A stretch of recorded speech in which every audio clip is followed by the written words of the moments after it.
Hello friends, I am Sobya Tabassum. Welcome you on Let's Study. Today our topic is Idealism in Education, शिक्षा में आदर्शवाद. आज हम शिक्षा में आदर्शवाद के बारे में पढ़ेंगे, डिस्कस करेंगे. देखिए फ्रेंड्स, आदर्शवाद जो शब्द है वो इंग्लिश के आइडियलिज्म शब्द से बना है. और इंग्लिश का जो आइडियलिज्म शब्द है उसकी उत्पत्ति हुई है प्लेटो के विचारवादी सिद्धांत, ये जिसको हम थ्योरी ऑफ आइडियाज भी कह सकते हैं, वहाँ से आइडियलिज्म शब्द की उत्पत्ति हुई है. प्लेटो जो हैं वो आइडियलिज्म या आदर्शवाद के प्रतिपादक माने जाते हैं, उसकी शुरुआत करने वाले माने जाते हैं. और आदर्शवाद एक प्राचीनतम वाद है, सबसे प्राचीन वाद आदर्शवाद है. आइडियलिज्म शब्द दो शब्दों से मिलकर बना है, idea plus ism. Idea means विचार एंड इज्म मीन्स वाद.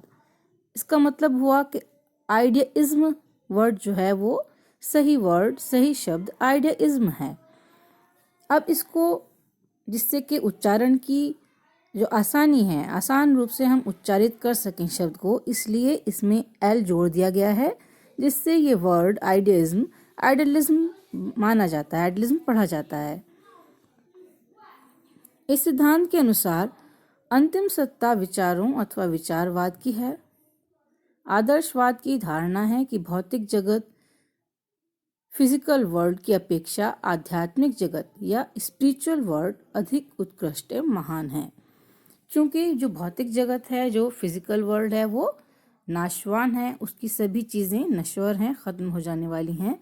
और आध्यात्मिक जगत हमेशा रहने वाला है, विचार हमेशा रहने वाले हैं, और जो प्रकृति है वो नाशवान है.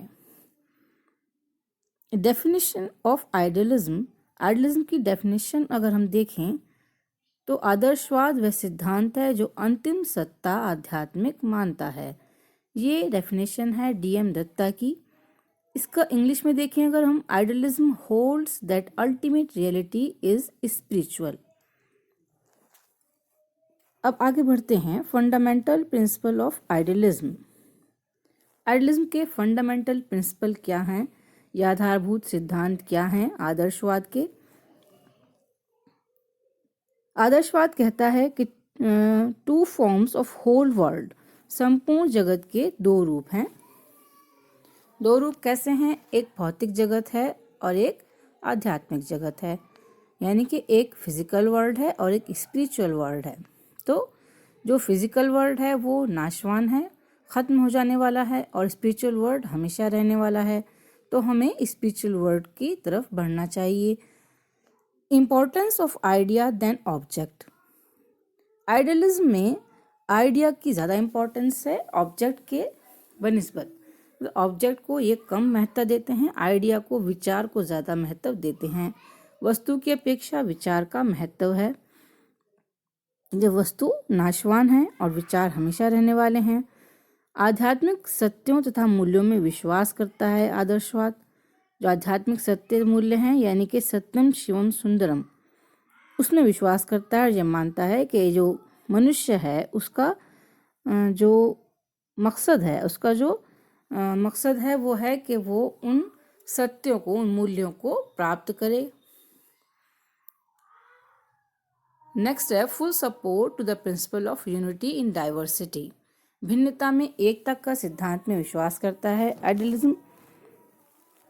संसार में सभी चीज़ें, जितनी भी भिन्नताएं हमें दिखाई देती हैं, उन सब में एकता है, यानी कि सब एक ईश्वर की तरफ जाते हैं. एकता क्या है? ईश्वर है, ईश्वर की सत्ता है.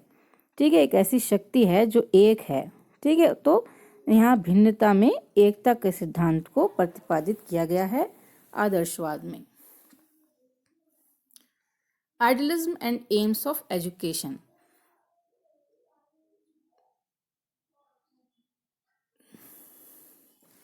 आदर्शवाद में जो एम्स हैं एजुकेशन की, वो क्या होने चाहिए? एजुकेशन हमें क्यों लेनी चाहिए? व्यक्तित्व का उन्नयन करने के लिए, अपने व्यक्तित्व को डेवलप करने के लिए, व्यक्तित्व को विकसित करने के लिए, आध्यात्मिक विकास करने के लिए मनुष्य का, जिससे कि आध्यात्मिक विकास हो सके, इसलिए शिक्षा दी जाती है. सत्यम शिवम सुंदरम, सत्यम शिवम सुंदरम को विकसित करने के लिए, सत्यम शिवम सुंदरम जो कि आध्यात्मिक मूल्य हैं, ताकि उनका विकास हो सके, उनके बारे में व्यक्ति जान सके, इसलिए शिक्षा दी जानी चाहिए और अपने आप को विकसित कर सके। मूल प्रकृति को आध्यात्मिक प्रकृति में बदलना, ये भी आइडियलिज्म में एजुकेशन का उद्देश्य है कि जिससे कि जो हमारी मूल प्रवृत्ति हैं, जो इंसान में मूल प्रवृत्ति हैं, उनको ख़त्म किया जाए और उसकी मूल प्रवृत्ति को आध्यात्मिक प्रकृति में बदल दिया जाए। Conversion of inborn nature into spiritual nature, बालक की बुद्धि तथा विवेक का विकास करना।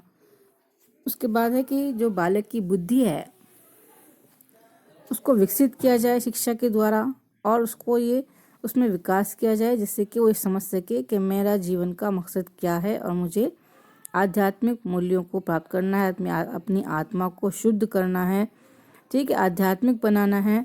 ये सब चीज़ें वो समझ सके, उसकी बुद्धि को विकसित करना एजुकेशन का एम है। आदर्शवाद में करिकुलम कैसा होना चाहिए, कैसे करिकुलम की तरफ ये हमें बताते हैं, हमें पढ़ाया जाना चाहिए।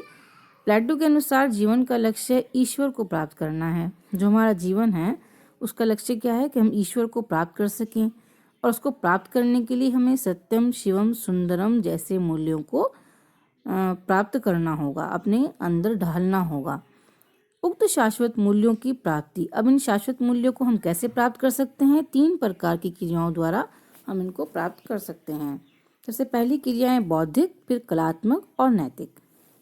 बौद्धिक, कलात्मक और नैतिक क्रियाओं को प्राप्ति के लिए हमें कौन कौन से विषयों की आवश्यकता होगी, उन विषयों को देखते हैं। बौद्धिक क्रियाओं को प्राप्त करने के लिए बौद्धिक में आता है इंटेलेक्चुअल, लैंग्वेज, बौद्धिक यानी कि इंटेलेक्चुअल जो हमारी क्रियाएं हैं, प्रोसेस है, उसको हम कैसे विकसित करेंगे? लैंग्वेज से, लिटरेचर से, हिस्ट्री से, ज्योग्राफी से, मैथ एंड साइंस, ये सब चीज़ें पढ़ाई जानी चाहिए पाठ्यक्रम में। कलात्मक रूप से विकसित होने के लिए एस्थेटिक फॉर्म में आर्ट एंड पोइट्री, नैतिक या मॉरल के लिए रिलीजियस और मेटाफिजिक्स, एथिक्स, इन सब चीज़ों को पढ़ाया जाना चाहिए पाठ्यक्रम में।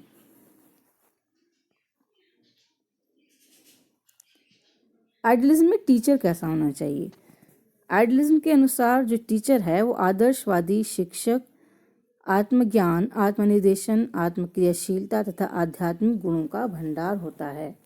वह अपने आदर्शमय जीवन से वह खुद भी आदर्शमय जीवन व्यतीत करता है, जिससे कि बालक उससे तरफ प्रभावित हो सकें।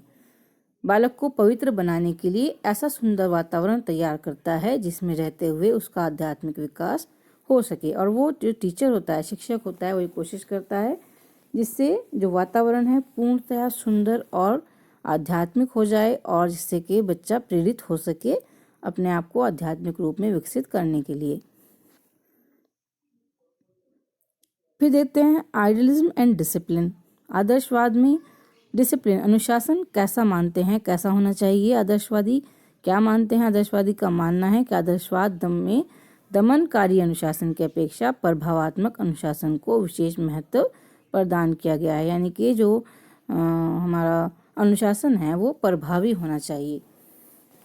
ऐसा वातावरण चारों तरफ बना देना है हमें, ऐसे प्रभाव जिससे कि बच्चा प्रभावित हो सके और वो अनुशासन में स्वयं ही रह सके, यानी कि स्व अनुशासन के बारे में बताया है आइडियलिज्म में। फ्रॉबेल का विचार है बालक की रुचि का ज्ञान प्राप्त करके तथा उसके साथ प्रेम एवं सहानुभूति का व्यवहार करके उस पर नियंत्रण रखा जाना चाहिए। तो दोस्तों, हम संक्षेप में ये कह सकते हैं कि यदि मानव को जीवन का सच्चा सुख, शांति तथा आनंद प्राप्त करना है तो उसे आदर्शवाद की शरण लेनी चाहिए। केवल आदर्शवाद ही बालक की शिक्षा का एक संतोषजनक आधार है। यही एक ऐसा दर्शन है जो मानव की प्रकृति की विशेषता पर बल देता है तथा उसकी नैतिक, मानसिक, धार्मिक शक्तियों को महत्व प्रदान करता है। यानी कि आदर्शवाद है, अगर हम उस पर चलते हैं तो हम हमेशा सुख और शांति प्राप्त कर पाएंगे।